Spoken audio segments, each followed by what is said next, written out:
This is Digital Fluency, the only podcast where you are guaranteed to get smarter about the digital world or your money back. Digital Fluency is a special podcast series from the good folks at the Studio for Teaching and Learning Innovation. I'm your simply satisfactory and always charming host, Adam Barger, and I'm the instructor for the William and Mary course entitled Digital Fluency, Footprints and Philosophies, which provides the content for this series. Every week we review what happened in class and discuss ways to apply these ideas to our lives. I'm joined by student producer extraordinaire, Jacob Hall. How are you, Jacob? I'm doing so well. How about you? I'm doing great because I see you in person. You're a real boy. I do exist. I'm not just a pigment of the digital imagination. Yeah.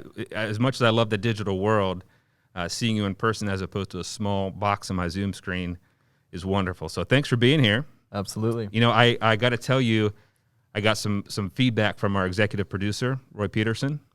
He's listened to the first few episodes of Digital Fluency. Oh, what do you think? He likes it. He had lots of good things to say about you.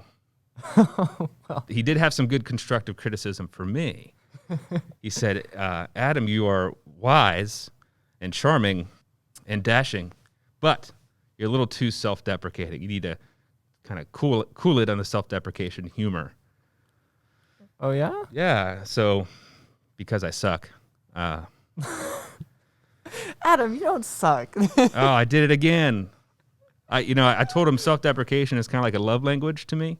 So I'm going to work on that, but that's my trademark, Jacob. That's my trademark approach. That's your trademark. What does that mean? Can you trademark a personality? I totally think you can trademark a personality. I think in the digital world, you can trademark just about anything. Wow. So, since it's trademarked, sorry, executive producer Roy Peterson, I don't know if I can change it. But lucky for us, that was the topic of our class this week. Intellectual property and, trademarks and just kind of the legal aspects of the digital world and what we need to know to be fluent in our legal understandings of digital. So, you seem like a creative person, Jacob. When you think about, being creative and the laws that govern the digital world, what do you think about? Yeah, well, I have a blog of my own, jacobhall.net, if you'd like to go check it out. jacobhall.net, That's jacobhall.net. Yes. So as someone who writes content for my blog, I also code the back end of the blog. I spend a lot of time thinking about what content is mine, how I want to license the content that I write. And also, I spend a lot of time making sure that if I am referencing something or using someone else's image or, trademarked property, whatever it might be, that I am either giving them the appropriate credit or finding something else to use because I'm not allowed to put it in my blog. So why do you do that? Why not just, stick it up there and see what happens? Well, part of it is just respect, right? I probably wouldn't get in trouble on my, humble little blog for putting someone else's content there, but, it is someone else's intellectual property, and the ways that they want it to be used is something that I should respect in the same way that I wouldn't necessarily want someone just taking my content and putting it on in their work. So beyond that, there are also licenses that I have to worry about. So I do write most of the code for my site, but there are sometimes a library or some other source code that is licensed in a specific way. And I need to make sure that I am using the code such that it is respecting the license that it was published under. So what do you think about that? Do you think it's, a good thing that you're following these practices, or is it kind of a burden? I would say it's both. I think it's the right thing to do, and I am glad that I think about it a lot. But it is definitely a burden, right? And it takes a lot of time and savvy to figure out what the license of something might be, to figure out what the respectful thing is to do in certain situations. And it also sometimes just takes time to contact someone and say, hey, may I use this work that is yours, for example. So yeah, it can be a big burden. That's interesting. So I think that some of the ways you're approaching this are kind of built on basic intellectual property and what you've learned probably in school and in practice with, citing others. And, those things kind of translate from the analog world so we kind of understand this idea of not taking other people's stuff. Right. Right. But the world of internet law, our legal understandings, and I got to do the obligatory. I'm no lawyer, but I am not a lawyer either, right. if that wasn't clear. Usually when someone says that, they're about to say something dumb.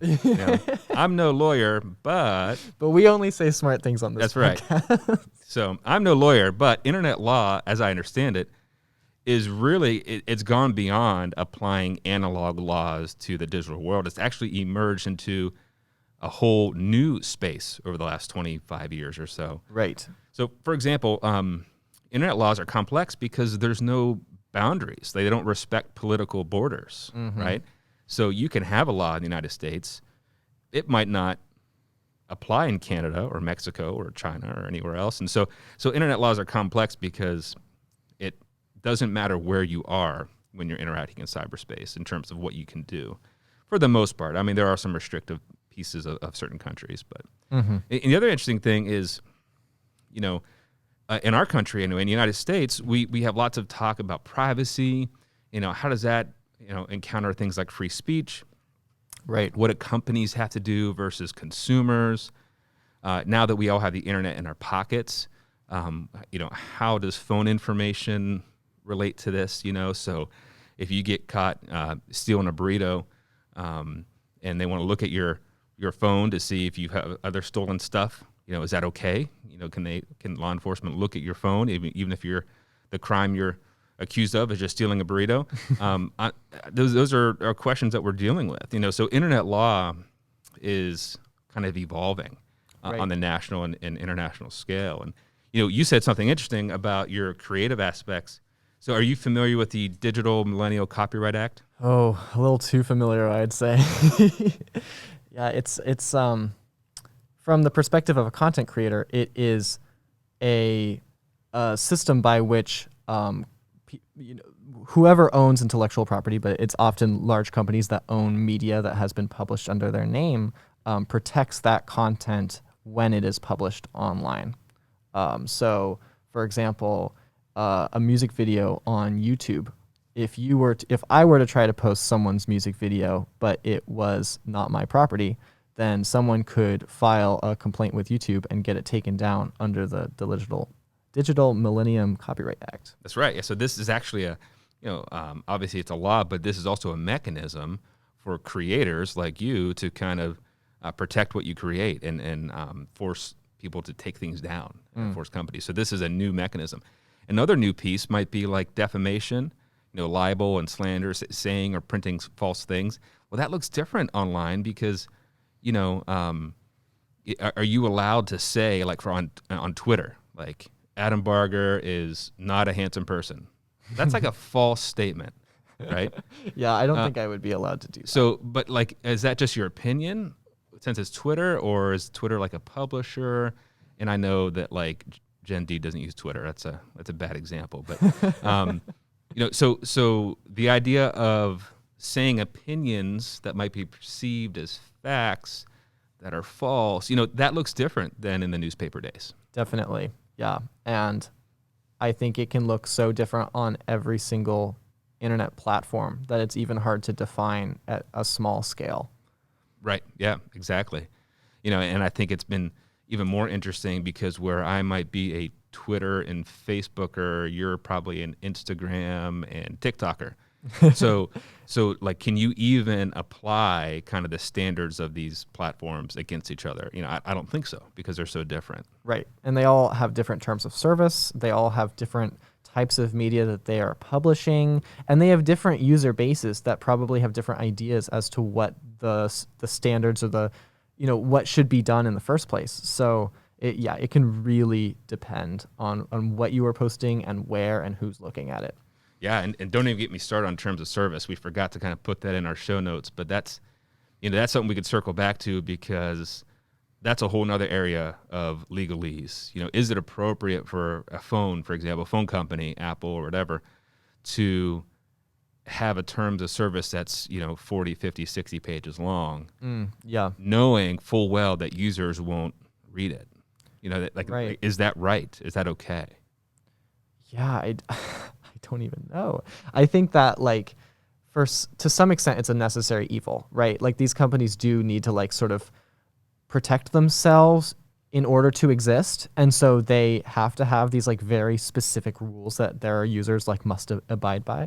But yeah, from the user's perspective, it can feel like this weird black box that you don't even know what the rules might be. If I post a photo to Instagram, they have the rights to keep it on their website, to I think they can advertise with it, but I don't know where the line is. I don't know what I should be upset by if they like cross the line.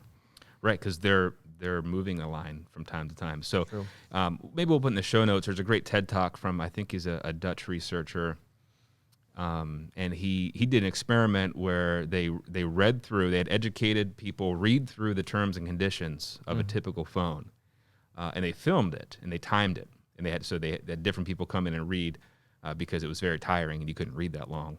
So I think they had like 10 or 12 people part of the experiment, and it took over 30 hours. Wow. So like 30 hours, that's like all the Harry Potter movies combined. That's a long time, so it's interesting to see the ins and outs of the terms and conditions. And so I'll make sure we have that link for the show notes. But, a related idea, that personal data and kind of the services you expect that might be private. Right. You have to know if they really are private. Like you mentioned, Insta, like is what you put on there private to you and your friends. These are aspects of digital privacy that are constantly changing. Right. And just what might be able to be accessed by someone who works for that internet company, or can a court order that data? How protected is that data? It can feel like like a question that really couldn't be answered by a user. That's right. And then it goes from there, and we get into hacking and cyber crimes and data breaches and ID theft. And, it makes me want to just go analog all the way. But we're not going to do that. We're going to look at a couple of case studies that we'll discuss, and then we'll come up with some tips for folks here. Sounds good. So one I want to discuss with you is something that students may encounter, maybe not here at William & Mary, but other places. And that's this idea of what you represent as your intellectual property. And so the question I started out with in class is Jacob, do you own yourself? Do I own myself? Like as a physical body? I think I do. Okay. I think that I have like soul, like I am the decision maker when it comes to what happens to my body. If someone were to want to, I don't know, perform surgery on me, like I am the person who would have to write out, like, sign that box. Exactly. Yeah. So I think from a very physical perspective, yes. And I do know that like if I were to write something, that thing that I wrote is vaguely copyrighted to me. So the things that I like directly create in like one degree of separation from me could be seen as mine, but it is hard to define what that really means. And I tend to agree with you. I think that's an important aspect of property rights or even just foundational natural rights, that I own myself. Right. And it follows that I own the stuff that comes from me, my intellectual property. So we can agree on that. So then we ask, okay, do you own your Nalgene bottle? Well, I paid for it, and I've been carrying it around with me for quite a few years now. Mm-hmm. So I would say that I own my Nalgene. Okay. All right. So I agree. You own the stuff you pay for. So let's take these ideas and apply it to a case study that is in academics and education, unfortunately. And that is the idea of the paper writing service. And I'll give you an example. There's one called EduBirdie, EDU Birdie. And EduBirdie, they bill themselves as the professional essay writing service for students who can't even, which I think that's some like Gen Z humor. I don't quite get that, but the professional essay writing service for students who can't even. And, you get to choose your writer and you pay per page, and they have a custom written paper that's guaranteed to pass plagiarism checkers. And so I, as an instructor, as a faculty member, would look at this and say, whoa, that's plagiarism, because they're taking someone else's writing. But then the question is, if a student were to pay EduBirdie to write a paper, are they really taking someone else's writing, or are they just using their own property, how they might want to use it. Wow. Yeah. You've never done this, Jacob. It's I've obviously. never heard of EduBirdie before. The first thing that pops into my mind is like, wow, I would never do that. That just feels so wrong, because to turn something in my classes that I didn't actually create myself feels academically dishonest, right? Like it feels against not just the honor code at William and Mary, but just my own sense of I don't know what is right or wrong. Yeah, your own morals, ethics, maybe. Yeah. Yeah, but then on the other hand, like it does make sense that if someone were to give you their intellectual property, sign off all of the rights and say, okay, this is yours now, that you can turn that in. Like from a legal perspective, I guess that does make sense. It's confusing. But it's, and this is why the next step in the class, for future podcasts is we get into morals and ethics. Some things in the digital world are legally legally okay. They are legal, but that doesn't make them morally good. Right. Or ethically advisable, right? So I agree with you to turn in a paper you didn't write is dishonest, but legally it's okay, which is why EduBirdie can operate out in the open and say, hey, we're just a service. People buy papers from us, and they do say that, like, hey, we're just coaching students. We actually had a professor go on their website and talk to their chat person and ask them questions like, hey, I have a really complex paper to write. It's important that it doesn't get caught by plagiarism checkers. Can you do that? And the chat person says, yes, we can do that. And then he says, okay, well, that's great, but I want to make sure that, I'm applying for government jobs, and I want to make sure in a background check, this wouldn't be, come up as something that's unethical or unwise. And they said, oh, no, don't worry about that. Right. So they're definitely doubling down on this idea of we're going to help you get around the tools. Right. So I think that case study is a really good application, because it's not your intellectual property, and it's not your water bottle. It's something else, but it's being sold as essentially a water bottle that you choose what to do with it.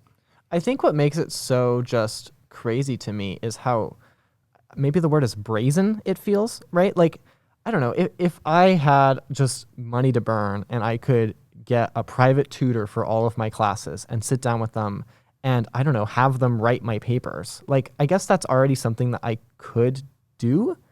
But to just have a website where it's like, okay, here's the price per page of a paper that we will write for you. It just feels so like, it feels efficient in the wrong way. I don't know. It's so strange. Yeah, it is. And unfortunately, that might be more the norm. So that's an interesting case. I got one more for you. And this is a case called The Right to be Forgotten. And this comes out of the EU, I believe. Yeah.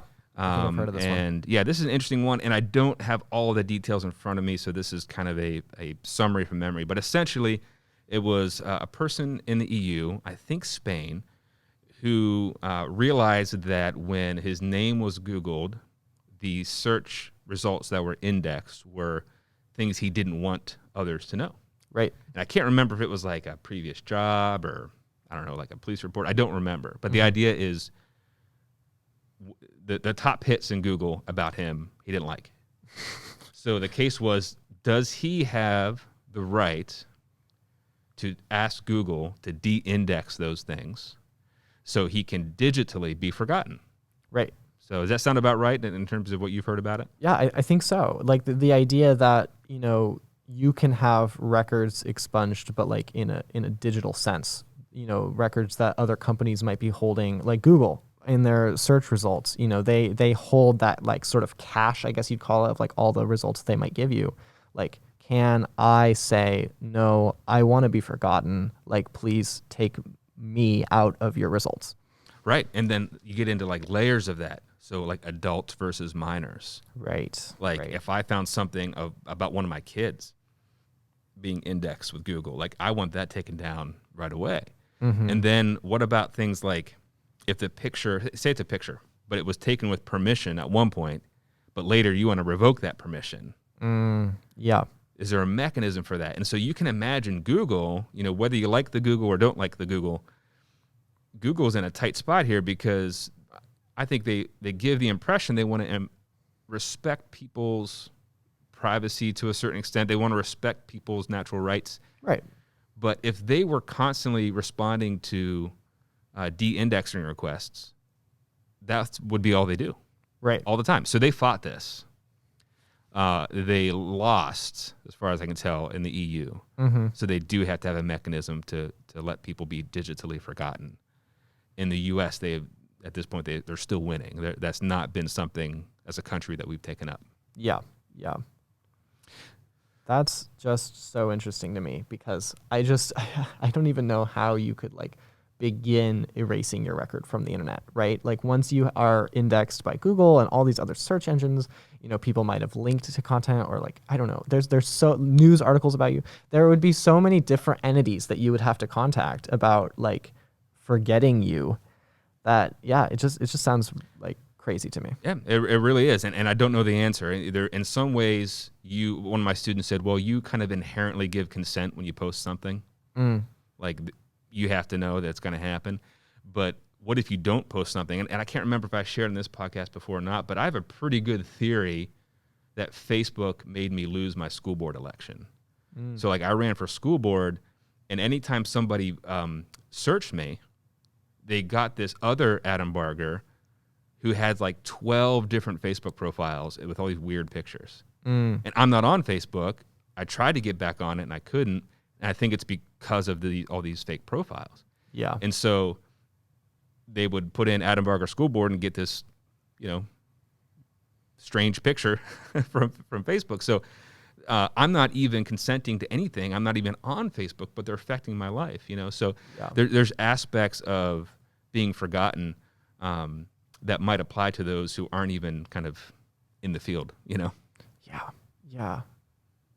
Oh, that makes so much sense. And that's just such a can of worms. I don't even know where you could start with that. And it does feel like an admission sort of legally that there are complications to having so much data online and having so many companies holding these records of who we are and what we've posted in the past. And I think that's something that we will have to continue to investigate as a society. Absolutely. And I don't have all the answers here, but, it is time to give our kind of 3 lessons, 3 takeaways, 3 applications. Sounds good. So let's do that. And, we're going to hopefully these will be coherent because this is a really hard one. So I think the first one is around those terms and conditions. So when you're thinking about legal understandings of digital fluency, you have to be aware of kind of regulations and things like that. But those terms and conditions are important. And so some basic Googling on terms and conditions, red flags or cautionary tales can help you do that. I'm not going to read 30 hours of terms and conditions. What? No. For each and every web service that you use? Yeah. I'm not that nerdy. I'm pretty nerdy. But what I could do is probably consult the interwebs and find out what kind of cautionary flags are on those terms and conditions, whether it be Apple or Twitter or whatever. So that's kind of tip number 1 is leverage the tools on the internet to translate those terms and conditions. So may I recommend a website for anyone listening? Yes. It's called tosdr.org. So that's termsofservicedidn'tread.org. And it is attempting to be a short synopsis of the takeaway points from each of the big terms of service. So they try to keep it up to date. And it's basically just a quick, abstract basically for every big company's terms of service. And then I think they also sort of grade the terms of service based on like some metrics that they have. So if that's something that interests you, I think if you go to their website, they'll probably also say, we are not lawyers. We're just trying to help you with this. Yeah. But it might be a good starting place to just get a feel for if this company aligns with your own beliefs when it comes to digital privacy and freedom. So yeah, tosdr.org. I do recommend it. Awesome. And let's put that in the notes too, because I think I haven't been there and I want to check that out. So that's step number 1, be aware of terms and conditions and do a little research on them. Step number 2 or application number 2, we really need to figure out what we're calling these. Applications, tips, takeaways, action steps, takeaways. Let's do takeaways. Actionables. So takeaway 2 is to own your digital footprint. And this is in the title of the course, digital fluency, footprints, and philosophies. The reason that's there is because your digital footprint is being imprinted whether you like it or not. It is not an option for most of us to not have a digital footprint, but it is an option to own that, take control of it, be aware of what's posted about you. Yes. And be aware of how to take it down. So, Jacob, if you're doing a really cool creative project for a class, it's a podcast, it's a web page, whatever it is, you own that. And so when that class is over, you're the one responsible to either take it down, move it, keep it up, whatever. You got to own that footprint. And that just takes some good old-fashioned organization and awareness of where you're putting your content. Absolutely. And that is something that, even if you have a checkered history of maybe posting too much or posting things that you'd rather have taken down at this point, it's something that it would not hurt to just start now and say, okay, from here on out, I'm going to start posting a little bit more mindfully, things that I am okay with being on the internet in perpetuity, as well as going back through those records, things that you may have put out in the internet. I know as someone who, went to middle school in the 2010s, that a lot of our assignments were online, and That's a lot right. of the work that I did as an 11-year-old is still out in the internet. I mean, hopefully not making too big of a splash. Yeah. But Actually, I read a bunch of that this morning. Nice job on that solar system project. Thank you.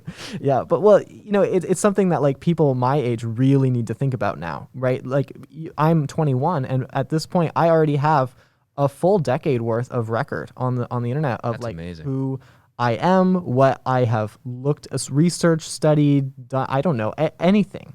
And so, yeah, it probably, for any of our listeners, be a good idea to just maybe go take a look, Google yourself, and just see what might be out there. Yeah, because I don't think your teachers in 2010, and that's my field, digital teaching and learning, I can say for a fact those teachers weren't thinking about your footprint long term. I don't think they were. And I don't mean that in a bad way. It's just, it's something that has changed so quickly. And it's something that we need to think about more now than ever. So that's great, a great illustration. And it leads into perfectly to takeaway number 3, which is choose your applications wisely.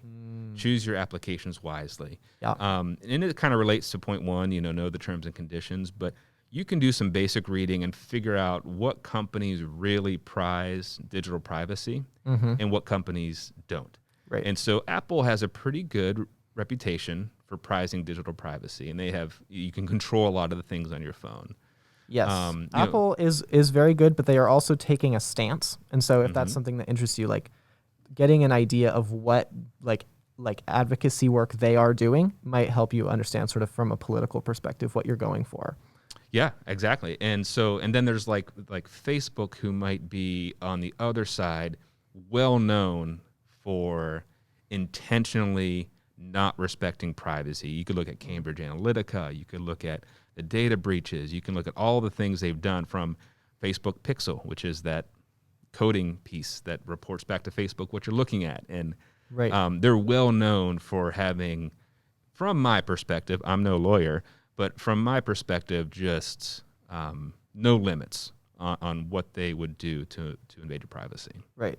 I'm not a huge fan of Facebook either, but I would say that Facebook has been under the spotlight for this for a long time now, and their privacy settings are becoming a bit more well-defined. That's good. So if Facebook feels like something you can't let go of, I would highly recommend going into the privacy settings. They pretty well lay out what your rights are and what you can and cannot turn off.